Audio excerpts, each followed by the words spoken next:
susah tidur, atau insomnia. Kalau dibiarkan terus-menerus bisa gawat loh. Bisa mengganggu kesehatan fisik bahkan mental. Tapi tenang aja, bisa kok kita kembali tidur nyenyak, pola tidur kembali normal dengan bahan-bahan alami ini. Biar lebih jelas, simak video ini sampai habis ya. Jangan kemana-mana, stay tune.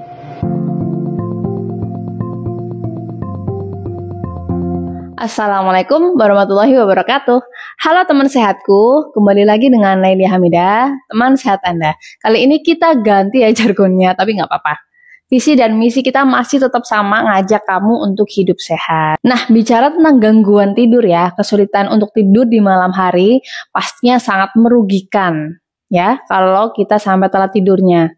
Jadi tidur kita kurang berkualitas. Padahal tidur malam itu bagus banget untuk meregenerasi sel ya, kemudian mengistirahatkan fisik dan organ-organ kita, organ-organ tertentu ya. Kemudian juga menunjang kesehatan mental dan produktivitas kita di esok harinya. Kemudian indikator tidur yang baik atau berkualitas itu gimana sih? Di antaranya itu kita bisa tertidur dengan mudah ya. Kemudian tidur secara teratur, dan tidur sepanjang malam. Jadi kebangunnya tuh nggak lebih dari 1 kali. Kemudian bangun pagi itu dalam kondisi segar dan produktif saat waktu kerja, bisa fokus dan lain-lain. Kalau teman-teman udah di kasur tapi butuh waktu berjam-jam untuk bisa tidur, berarti ada yang salah nih. Terus misalnya sering bangun tengah malam, kemudian susah untuk tidur kembali, itu pasti kan sangat mengganggu ya. Nah, teman-teman bisa melakukan beberapa tips dengan menggunakan bahan alami. Langsung aja kita bahas. Tips yang pertama, olahraga atau beraktivitas fisik ya. Kita dianjurkan untuk olahraga minimal itu 30 menit per hari. Nggak cuma baik untuk kesehatan fisik, tapi juga membantu kita mengelola stres ya. Karena saat kita berolahraga jarang kan kita sambil mikir, aduh 25 tahun ke depan aku mau bikin usaha apa ya, gimana ya mengembangkannya. Agak susah gitu ya kalau kita berolahraga sambil mikir yang berat-berat. Lebih sering kita sih fokus pada aktivitas olahraga tersebut. Dan menurut aku, kita tuh kalau kebanyakan nganggur ya jadinya overthinking. Jadi mending dialihin olahraga untuk melakukan aktivitas fisik ya. Nanti hormon-hormon kebahagiaan juga ikut rilis.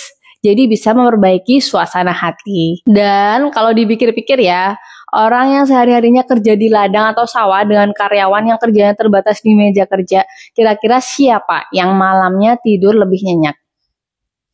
Siapa coba? Coba teman-teman komen di bawah ya, menurut kalian siapa yang tidurnya lebih pulas? Teman-teman juga bisa mencoba beberapa latihan gerak atau masas ya, biar badan lebih rileks dan tidur pun jadi lebih nyenyak. Tips selanjutnya adalah lavender. Nah, bunga ini bisa dijadikan obat alami insomnia yang efektif. Bisa men-setting otak dan badan kita agar lebih rileks karena mengandung linalol dan tekanan darah, sehingga bisa merangsang rasa kantuk. Bener banget, ini juga menjadi minyak andalan untuk sakit kepala. Hampir berbagai macam sakit kepala, kayak sakit kepala tegang, migrain, bahkan vertigo ya, bisa pakai minyak esensial lavender. Cuma kan untuk tumbuhan lavender itu susah perawatannya ya, dan nunggu berbunga pun lumayan effort. Nah, teman-teman yang di rumah ada lavender mungkin bisa sharing di kolom komentar ya, biar kita tahu gimana sih cara merawat tanaman yang satu ini. Lumayan kan buat dijadiin tanaman di dalam rumah. Tapi kalau teman-teman nggak mau ribet, bisa pakai yang namanya minyak esensial lavender. Jadi praktis, bisa dibawa kemana-mana. Kemudian tips selanjutnya adalah makan makanan yang mengandung melatonin. Nah, melatonin itu sebenarnya bisa diproduksi secara alami, tapi kadang pada penderita insomnia, pelepasan hormon melatonin itu kurang maksimal. Dan apa sih pentingnya melatonin? Pentingnya adalah untuk mengatur jam tidur. Jadi saat malam kita bisa tertidur, dan saat pagi kita terjaga, bisa beraktivitas gitu ya, nggak sebaliknya. Kalau teman-teman ada yang siklus tidurnya sudah berubah, kayaknya perlu konsumsi makanan yang mengandung melatonin ini ya. Contohnya seperti telur, atau cherry, atau goji berry gitu. Opsi lainnya bisa konsumsi makanan yang mengandung magnesium, seperti alpukat, coklat, pisang. Nah, coklatnya coklat hitam ya.